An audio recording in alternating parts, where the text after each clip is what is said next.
41 species in genus Mazus. My fascination with the Mazus genus.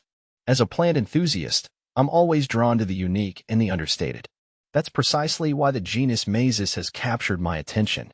These low-growing, often creeping perennials possess a quiet beauty that's easy to overlook, but once you notice them, their charm is undeniable. I first encountered Mazus reptans several years ago, spilling over the edge of a stone planter. Its delicate purple flowers and spreading habit immediately intrigued me. I brought a small cutting home, and it quickly established itself in my garden, forming a lush carpet of green punctuated by those lovely blooms. That initial encounter sparked a deeper interest in the Mazus genus.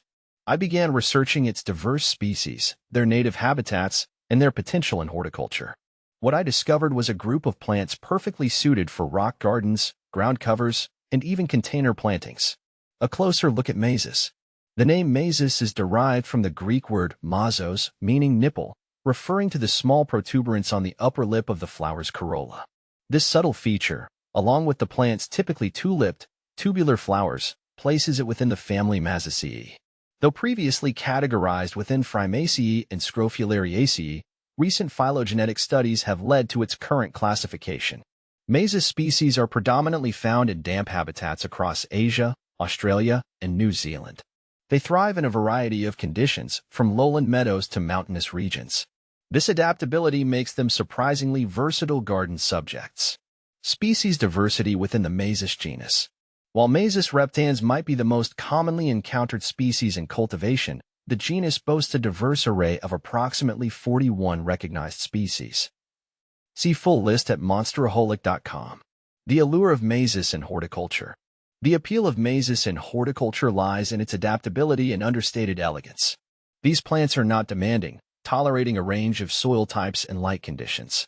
They are relatively pest and disease-free, requiring minimal maintenance once established. Their low-growing habit makes them ideal for a variety of applications. They excel as ground covers, weaving through rock gardens and softening hard edges. They can be used to stabilize slopes, and their tolerance for some foot traffic makes them suitable for pathways or between stepping stones. In containers, Mazus can cascade over the edges, adding a touch of wildness and charm. They pair beautifully with other alpine plants, bulbs, and even small shrubs. My continued exploration. My journey with Mazus is ongoing. I'm continually seeking out new species to add to my collection, experimenting with different planting combinations, and observing their growth patterns. The more I learn, the more I appreciate the subtle beauty and resilience of these plants. I encourage fellow gardeners to explore the world of Mazus. These unassuming plants offer a wealth of possibilities, adding texture, color, and a touch of wildness to any garden setting.